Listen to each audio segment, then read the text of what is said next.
Hello, everyone. I am Jonas Jiken, and I'm a master's student at Grand Canyon University, and my course is Cyber Warfare and Applications. In this course, in this video, we're going to talk about training manual for junior analysts, where we are going to use a C-suite presentation to do our training manual. And the first item that we're going to look is at the general setup of this C-suite. The C-suite presentation, of course, has to carry various forms of attacks where hackers or state-sponsored terror groups or activists or cyber criminals or script kiddies can actually launch various forms of attacks within a hospital setting. And we are here to look at those type of attacks and how and the various actors that can, excuse me, and the various actors that can actually uh, work in compromising our information. So the very first type of attacks, we'll look at denial of service attacks. We'll look at distributed denial of service attacks. We'll look at man in the middle attacks. We'll look at SQL injection attacks. All these form of attacks are various different type of attacks where individuals or actors sit somewhere and they perpetrate these attacks against our medical facilities. We know that, of course, state-sponsored terrorists will launch distributed denial of service attacks where they recruit individuals from different sectors of the world and attack a single system. Of course, an insider attacker can actually build up a logic bomb because maybe they are disgruntled and, of course, leave it within the system or create a backdoor where if he leaves the agency, he can use that backdoor and enter the system.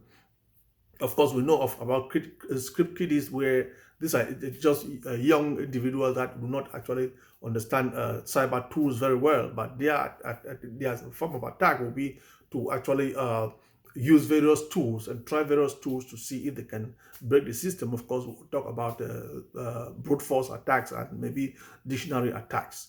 So the next item that we are going to look at is threats and vulnerabilities. Of course, we know that within the cyber industry, we cannot actually talk about attacks without talking about threats. Yes, so threats are anything that has the potential to cause harm and thereby compromise SIA. When we talk about SIA, we are talking about confidentiality, integrity, and availability, which are the core concepts of cybersecurity. So anything that has the potential to cause harm within our information, of course, we will term it as a threat. And of course, we know there are various forms of threats. We know of man-made threats. We know of environmental threats, and of course, we know about natural threats. So these are things that can actually compromise our information. And of course, the vulnerabilities. Vulnerabilities are simply flaws, or they are simply weaknesses within our software or within our network security systems. A system of an information system or that does not have antivirus will say that's a vulnerability, because that system without an antivirus can actually be compromised easily. A system that does not have firewalls will equally allow incoming and outgoing traffic to go without anybody controlling it. So these are some of the examples of threats and vulnerabilities. The next thing that we're going to look at is the different attacks and their actors. We look at different attacks and their actors. We know of denial of service attacks and distributed denial of service attacks that can actually be carried out by advanced persistent threats or state-sponsored terrorists. We know about cyber criminals that can actually do social engineering and carry out phishing attacks on systems.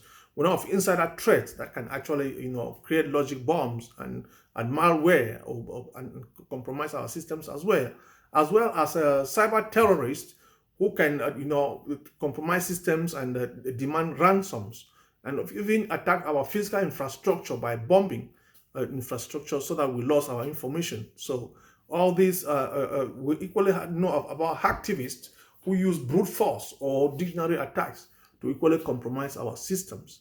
So these are some of the threats that the cyber industry faces, especially within the hospital setting, where hospitals need a lot of information about, where they need a lot of security to protect against patients' data, and of course the hospital data itself. Of course, we know that within this industry, data is one of those very key actors or very key assets that we have to maintain and protect.